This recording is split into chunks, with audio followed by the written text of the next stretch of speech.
Les vraies voix Sud Radio, le grand débat du jour. Nous ne sommes qu'au début de la crise migratoire. L'immigration n'est plus une chance pour la France. Monsieur Retailleau a dit beaucoup de choses et dans l'ensemble, je soutiens Monsieur Retailleau. Et il faut réduire drastiquement les flux migratoires. Je dirais l'immigration est un problème. Il faut arrêter le chaos migratoire qui mènera sinon à une guerre civile. Mais une autre hypocrisie, c'est l'hypocrisie d'une gauche qui a transformé le débat sur l'immigration en un débat de posture et jamais de solution. L'immigration n'est pas une chance pour la France, lance Bruno Retailleau, qui regrette de ne pas de pouvoir faire de référendum sur le sujet. L'état de droit n'est pas intangible, ajoute le ministre de l'Intérieur, alors que Nicolas Sarkozy lui apporte son soutien. Ces déclarations qui provoquent quand même la consternation de la présidente de l'Assemblée nationale, Yaël Braun-Pivet. Alors parlons vrai, est-ce que les positions de Retailleau vont créer une scission au sein de la majorité, je mets des guillemets à majorité, très relative avec les macronistes, surtout les macronistes de gauche qui sont vent debout? Est-ce de bonne loi à la veille du discours de politique générale de Michel Barnier? Et à cette question, comme Nicolas Sarkozy, soutenez-vous les positions de Bruno Retailleau? Vous dites oui à 84%, vous voulez réagir? Aude attend vos appels au 0826 300 300. Et notre politologue presque préféré, parce que c'est vrai qu'on a la chance d'être très bien fourni, Jean Petot est avec nous. Merci d'avoir accepté notre invitation aujourd'hui. Philippe Bilger, vous qui appréciez beaucoup Bruno Retailleau. Absolument, Cécile. Si vous me le permettez, je vais procéder de manière très laconique sur 3-4 points, parce que je pourrais être intarissable là-dessus. Premier point, j'approuve absolument ce qu'a dit Nicolas Sarkozy, et ça n'est pas fréquent chez moi. Deuxième élément, lorsque vous posez cette question à Jean Petot, c'est de la com, je me permets d'indiquer que Bruno Retailleau a toujours pensé ce qu'il a dit. Par conséquent, il n'y a pas là une stratégie ou une tactique qui vise à surfer sur l'opinion publique. Troisième élément, j'approuve totalement ce qu'a dit Bruno Retailleau et très immodestement, je me permets de le dire parce que je l'ai toujours pensé. Quatrième élément, et j'ai presque fini, j'aime énormément le fait qu'ils disent que l'état de droit, ça n'est pas uniquement la défense des transgresseurs. Il faut imaginer un état de droit qui deviendrait également une sauvegarde pour la majorité des honnêtes gens. Et dernier élément, j'aime énormément ce qu'a dit Bruno Retailleau, pas hier, mais avant-hier, lorsqu'il dit la majorité parlementaire est ce qu'elle est, mais il est important pour moi d'être défendu par une majorité nationale. Françoise.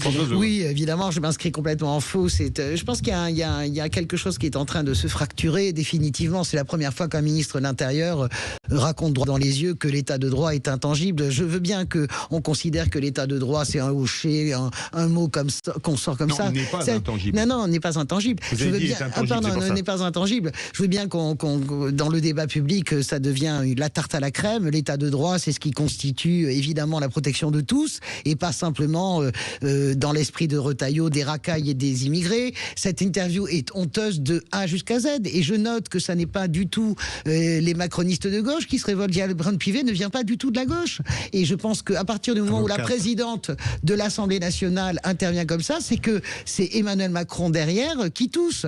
Emmanuel Macron fait savoir à tout le monde depuis hier qu'il n'est pas d'accord avec ce qu'a dit Bruno Retailleau. Donc évidemment qu'il ne peut pas rentrer directement dans une cohabitation de match de boxe, Emmanuel Macron, mais la réalité, si vous voulez, c'est que c'est tout à fait indigne. Et il met en plus de ça Barnier, je vais vite parce que Bilger a fait une 32 tout à l'heure, j'ai compté. Donc je regarde parce que j'en ai marre des fantasmes, si je parle de trop, il dit pas assez. Et dernier point, je veux dire qu'il met en plus Barnier dans une situation extrêmement délicate à la veille d'un discours de politique générale. Voilà. Jean Dorido. Et alors, sur Bruno Retailleau, je dirais qui trop embrasse mal étreint. Ça fait quand même très très longtemps que la droite fait le coup, la droite parlementaire républicaine par opposition au Rassemblement national qui serait d'extrême droite. Vous avez évoqué effectivement Nicolas Sarkozy qui quand même se fait élire en 2007 avec comme patron idéologique de sa campagne Patrick Buisson qui était quand même un héros à ULT de l'extrême droite française. Il se fait élire, effectivement il siphonne les voix du Rassemblement national et la première chose chose qu'il fait, c'est qu'il supprime la double peine, Nicolas Sarkozy, lorsqu'il est élu en Il l'avait 2007. supprimé avant, quand il était ministre de l'Intérieur. Alors, il y avait déjà... C'était juste avant. Alors, j'aurais tendance, là, vérifions, parce que j'aurais tendance à dire que dès qu'il a été élu président de la République... Non, c'est quand il est ministre de l'Intérieur. Il fait de la triangulation, ça s'appelle en politique. On vous entend pas. Bref, toutefois, Bruno Retailleau donc fait Laurent Wauquiez a tenté de refaire la blague, justement, de recommencer. Il n'a pas réussi. On va voir, en fait, l'avenir va nous dire si Bruno Retailleau réussit précisément avec ce discours extrêmement hard, extrêmement musclé, à séduire un électorat qui, pour le moment, manifestement, vote pour le Rassemblement national et plus pour les Républicains depuis très longtemps. Jean Petot, vous êtes notre politologue quasi préféré pour citer Cécile de Ménibus. Est-ce que vous ne pensez pas qu'à 2 jours du discours de politique générale, puisque c'était hier et que ce sera demain, ça ne risque pas de faire imploser ce que j'appellerais une minorité relative ? Oui. Non, je ne pense pas. Ça me semble trop tôt pour comme on dit, balancer la grenade dans la soupière et arroser un peu tout le monde. Je parlais de cas d'école tout à l'heure. Votre échange, l'échange qui vient d'avoir lieu, le montre assez bien parce que d'une certaine façon, on retrouve là du clivage, réellement. Alors là, on n'est plus du tout dans le en même temps, un peu mi-chèvre, mi-chou qu'on a pu connaître avec un certain macronisme. Je dis bien un certain macronisme. Non, là, Retailleau, je continue ma métaphore culinaire et repas de famille, il met les pieds dans le plat et il dit, je donne totalement acte à Philippe Bilger, il dit ce qu'il pense depuis très longtemps, et quand on est un Vendéen pur sucre comme Retailleau, on va estimer que l'immigration n'apporte rien de bon, parce que si vous voulez, depuis la chouannerie et la Vendée militaire, la Vendée est un peu, je veux dire, concentrée sur elle-même, même si c'est par ailleurs un département au dynamisme économique assez remarquable. Ce que je veux dire, c'est que en faisant ce qu'il a fait, Bruno Retailleau revient, et c'est pas pour rien que Nicolas Sarkozy le soutient.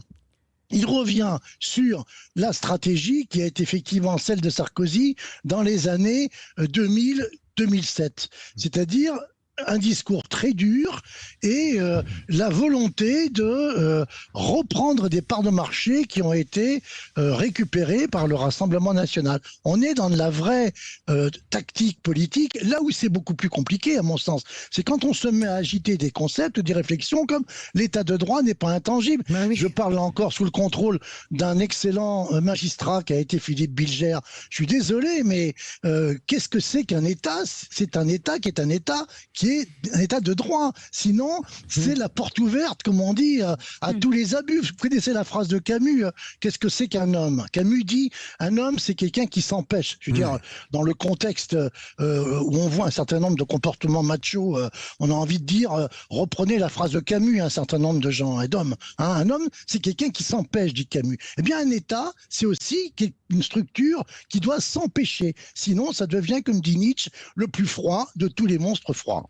Philippe Bilger, Camus et Nietzsche dans la même phrase, ça vaut le haut directement. Non, mais d'une part, je ne suis pas persuadé, contrairement à ce que j'ai cru comprendre de votre part, Jean Dorido, que ça, ou de la part de Françoise, que ça va créer des problèmes à Michel Barnier. C'est absolument l'inverse. C'est-à-dire que Bruno Retailleau va permettre à Michel Barnier d'aborder le thème fondamental de son discours, mais d'une manière plus attiédie, plus adoucie. Deuxième élément, au risque évidemment de contredire l'éminente intelligence de Jean Petot, et je le dis sans ironie, contrairement à d'autres fois, eh bien, je crois qu'on a tout à fait le droit, compte tenu des circonstances et du climat d'aujourd'hui, non pas de vouloir évidemment éradiquer l'état de droit, mais de le considérer comme adaptable dans une part de sa structure à des événements qui, évidemment, n'ont plus rien à voir avec un discours conventionnel. Et voilà. Mais non, mais l'adaptation de l'état de droit, par définition, c'est ça le drame. On n'adapte pas l'état de droit. Bien sûr que le droit évolue, mais la différence entre le droit qui évolue et l'état de droit, c'est une différence majeure.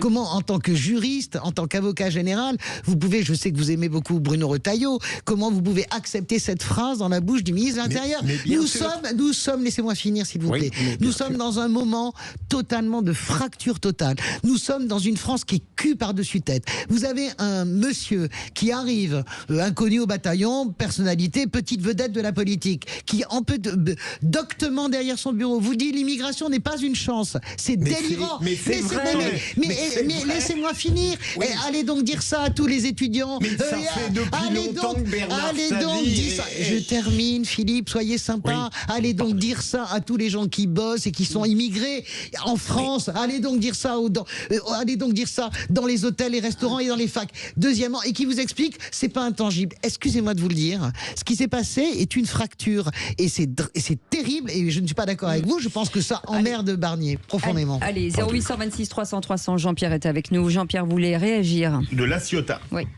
Oui, c'est toujours passionnant d'entendre ça. En fait, sous la terreur, il y avait aussi un état de droit. Hein. On en a changé. Donc, je pense qu'on peut changer les règles. Et Françoise, vous allez me laisser finir aussi, peut-être. Hein. Bien sûr, bien sûr. C'est gentil. Donc, je pense qu'on peut changer certaines choses qui ne constituent pas réellement le fond de l'état de droit. La Constitution, c'est une chose. Les lois multiples et variées, le temps d'une garde à vue, le temps de rétention de quelqu'un qui est sous une QTF, ça peut se bouger, hein. C'est pas l'état de droit, c'est des simples règles, ça doit bouger. Et puis pour rebondir sur ce qu'a dit monsieur Retailleau, moi qui suis une représentation physique de la France coloniale, très très franchement, je suis 1000% d'accord avec lui. Il faut arrêter l'immigration. Il parle comme 85% des Français, et ça, il faudrait l'entendre. Moi, ça fait 30 ans que je me balade dans la France entière, dans les campagnes et dans les villes, dans des objectifs commerciaux, et je peux vous dire qu'il n'y a pas une fois dans un bar ou dans un restaurant, j'ai entendu quelqu'un dire, vous savez, la France, ah là là, quelle chance, on a l'immigration. Non, c'est tout le contraire.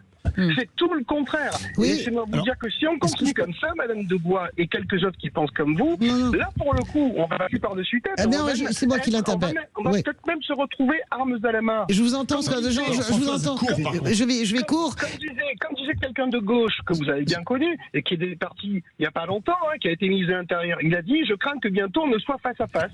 Non, mais j'entends Gérard Collomb. D'abord, nous ne sommes pas quelques-uns. On est il y a au moins 2 tiers. Oui. Non, ça fait déjà 7 millions de voix et ça fait déjà à peu près 2 tiers des Français qui ont dit non, justement. Excusez-moi de vous le dire.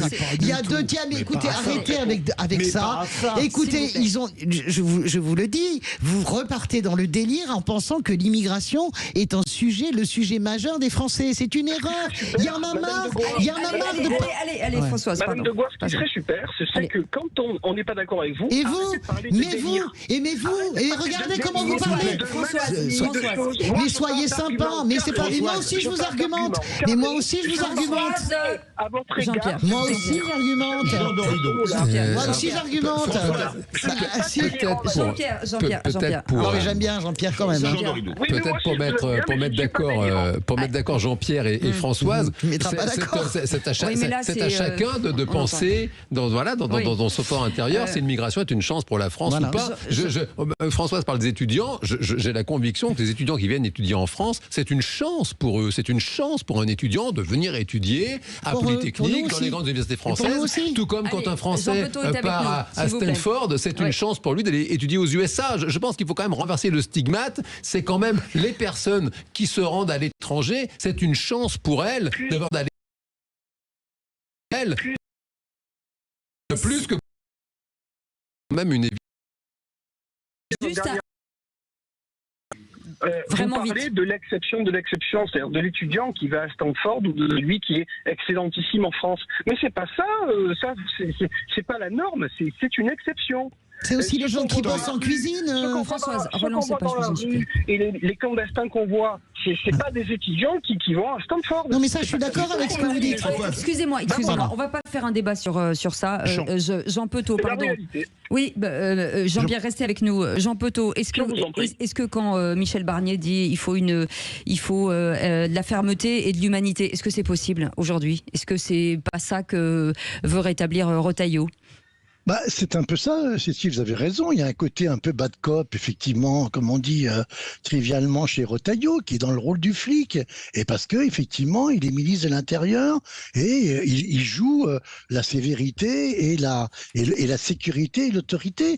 Et il advient peut-être à Michel Barnier, peut-être demain, d'arrondir les angles dans son discours de politique générale et de dire on va essayer de concilier ce que vous venez de rappeler, Cécile, très bien, c'est-à-dire la fermeté et l'humanité. Parce que quelque part, c'est aussi le rôle d'un Premier ministre qui se situe forcément un peu dans une situation d'intersection par rapport aux différents courants, comme l'a très bien dit Philippe David tout à l'heure, de sa minorité. Un mot sur Macron, ce que je trouve assez intéressant, c'est que là, pour le coup, si Emmanuel Macron voulait montrer qu'il y avait une cohabitation ou participer d'une cohabitation, là, c'est pain béni pour lui, parce que il peut tout à fait se retrouver dans la situation d'un François Mitterrand qui de temps en temps faisait des gros yeux lorsque Jacques Chirac allait trop loin entre 86 et 88 ou soutenait les étudiants qui manifestaient contre la réforme de Vaquet. Voilà, et maintenant Emmanuel Macron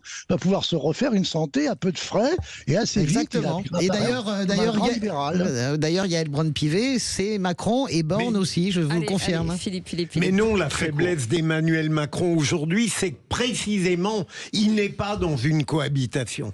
Allez, merci beaucoup. Merci mille fois, Jean Petot, d'avoir été avec nous, politologue. Merci beaucoup. Merci. Jean-Pierre, vous restez avec nous? Parce que là, il faut que vous gagniez face à François. Oui. Non, mais il va gagner, je suis sûr. Il y a du lourd. Il y a du très lourd. Vous restez avec nous, Jean-Pierre. On est ravis de vous accueillir. Merci beaucoup, Jean Petot. On fait une petite pause. On revient dans un instant avec le qui c'est qui l'a dit. Sud Radio, votre attention est notre plus belle récompense. C'est vraiment agréable d'entendre une radio aussi joyeuse, même que ce soit le 7h du matin et le soir, c'est excellent. Sud Radio, parlons vrai.